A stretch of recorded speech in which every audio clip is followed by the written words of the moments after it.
Hey guys, welcome to another edition of An Engineer's Opinion. This week I'd like to talk about self-driving cars and should they kill themselves in a greater good scenario.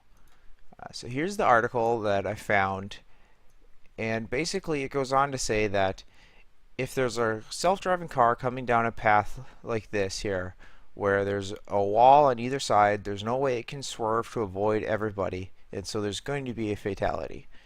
And the greater good says that the car should crash itself, killing its occupant, rather than hitting all of the people. Now, they say 75% of the time the people thought it would be moral to swerve. Only 65% thought they would actually be programmed to swerve. I'll come back to this in a little bit. But one point here is most were only saying this if they themselves were not the driver. So obviously, sure, somebody else is driving. Let's go ahead and kill them. It's not me that I'm worrying about. But I'd like to talk about the programming aspect of this here. This is an engineer's opinion. Now, the car itself is programmed to not crash, obviously. There have been self-driving cars for about 10 years now, probably longer than that, and they've logged about 1,000,000 miles, and they have about 12 crashes. Now, all of these crashes have been actually caused by somebody else. The self-driving car has never actually been found to be at fault in any of these crashes. It's always been the driver of a normal conventional car that's ran into the self-driving car, and most of the time it's like under 5 miles an hour and they rear end the self-driving car. So a self-driving car is covered in sensors. It knows everything about the road around it.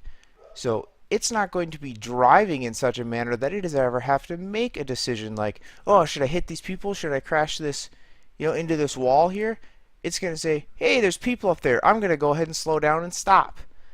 The only time that it's ever going to run into something is if some human decides to jump out in front of the car. A normal person's going to hit that guy at that point. Would that guy swerve? Maybe. Who knows? But the point is, a self-driving car is inherently programmed to be safe. It has sensors, it has cameras, it has up-to-date road information.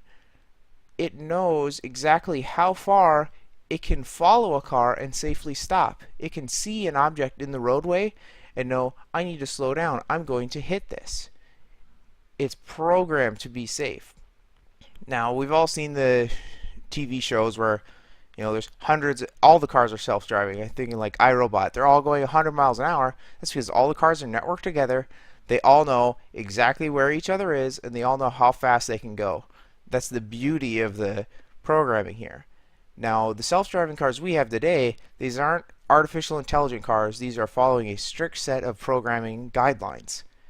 And they say, when you see a car this far in front of you, or an object this far in front of you, this is the speed at which you can follow given the certain amount of road conditions. They have sensors that can see the road. They know if it's wet out, if it's raining, if it's snowing. They know all that kind of stuff. So, yeah, this is kind of an important scenario that people should think about.